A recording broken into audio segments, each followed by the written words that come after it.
ini soalan terakhir sebelum kita mengakhiri majlis kita. Soalan ni sebab takut nanti kalau tak baca soalan ni termimpi-mimpi pula orang yang bertanya soalan ni kan, marah kat saya tak bacakan soalan dia. Okey, soalannya saya ingin bertanya tentang pesanan Prof. Apakah langkah-langkah untuk kita sebagai sarjana Islam apabila membuat sesuatu perkara sama ada bersifat akademik atau komuniti boleh berjaya untuk meninggalkan impak, iaitu impak kepada diri kita sendiri sebagai manusia dan juga impak kepada ummah dan universiti secara umumnya.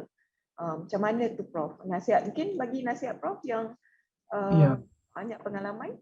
Ya Prof? Dia sama ada sesuatu itu berkesan ataupun tidak daripada apa yang kita lakukan. Yang pertamanya tentulah itu ketentuan Allah Subhanahu Wa Taala.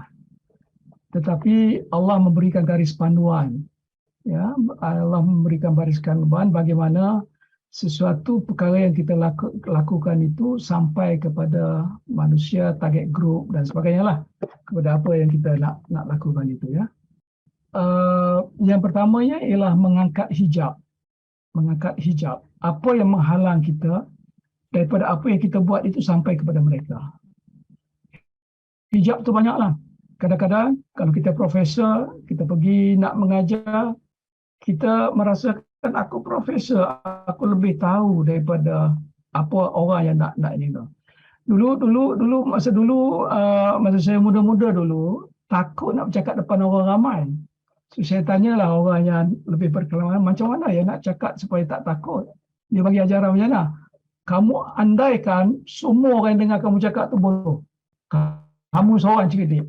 Oh ya Allah. Semua orang yang dengar tu tak cerdik, bodoh. Kamu yang cerdik. Jadi boleh. So bila saya fikir-fikir balik, ini dah sifat mazmumah kan. Maknanya kita ada sifat ujub ada dalam tu, sifat takabur ada dalam tu. Itu yang menghijab. Jadi bila kita cakap pun, orang dengar saja kan. Lepas tu habis, tak ada apa. Dan ini juga berlaku pada satu ketika, kata silap di Rembau, kita buat bengkel dengan agensi, pegawai agensi yang terlibat dalam pembayaran kemiskinan di daerah Rembau itu. Jadi seorang daripada kebajikan masyarakat, dia bagi tahu, dia kata saya telah cuba dengan sedaya upaya saya untuk bantu orang miskin. Macam-macam saya buat tapi mereka tak ada respons. Ya, misalnya kita nak bawa dia berjalan-jalan. Saya kata esok pukul 9 saya datang ambil. Saya datang pukul 9 duduk tidur lagi. Saya kata kenapa? Itu malah pilah. Sedangkan kita dah aturkan kenderaan dan sebagainya apa semualah. Semacam-macam kita buat. Saya tanya satu soalan kepada dia. Ketika Puan pergi untuk berjumpa dengan orang miskin itu, Puan pergi sebagai pegawai kebajikan masyarakat ataupun Puan pergi sebagai hamba Allah Subhanahu Wa Taala. Orang kata tentu saya pergi sebagai pegawai kebajikan masyarakat, itu tugas saya. Saya kata itulah hijabnya. Sebab sebagai pegawai, Puan andaikan bahawa Puan lebih hebat daripada orang miskin. Jadi oleh demikian itu terhijab. Sebab Puan tidak pergi sebagai hamba Allah Subhanahu Wa Taala. Sepatutnya Puan pergi dengan menyerah diri kepada Allah, minta bantuan Allah. Itu rasa bertuhan tadi. Moga-moga Allah tukarkan sifat sikap mereka dan sebagainya itu. Jadi pergi dengan Allah Subhanahu Wa Taala dan minta Allah yang tarik mereka. Sebab bila Allah mahu mereka pergi, mereka pasti pergi. Tapi kalau kita, mereka boleh kata no lagi. Jadi saya pun terkejut tengok makcik tu menangis berisak-isak tengok ini. Ini yang bahaya juga kita lah. Kita profesor media, kita ada doktor, kita menjadi mahasiswi. Bila kita ini kita buangkan sifat-sifat ego, sifat-sifat mazmumah itu, insya-Allah akan menjadi lebih berkesan. Kerana apa yang kita lakukan itu datang daripada hati kita dan insya-Allah akan jatuh kepada hati itu. Jadi untuk hati kita berfungsi itu banyak lagi lah kaedah-kaedahnya ya. Ada orang banyak berzikir, banyak baca Quran, banyak sembahyang dan sebagainya, jaga makanan, ingat mati. Banyaklah cara-cara itu supaya hati kita bersih dan bila kita bercakap, macam tadi Tok Guru yang saya sebut kan, Bila dia kata orang tak curi burung saya, kalau kecuali orang gila kan, maka gila lah orang tu. Jadi Allah yang memberikan itu. Allah yang kontrol kesemuanya.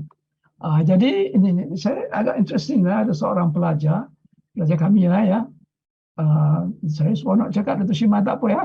InsyaAllah moga-moga tidak lepas daripada sembahyang Jumaat ni. Seorang pelajar saya, tiba-tiba satu hari dia jumpa dengan saya, dia kata, Prof, saya baru berjumpa Tuhan. Di Istaf saya baru berjumpa Tuhan. Saya pun terkejut, sebelum pada ni semua saya buat, saya rasakan apa yang kejayaan saya itu adalah daripada hasil usaha saya sendiri.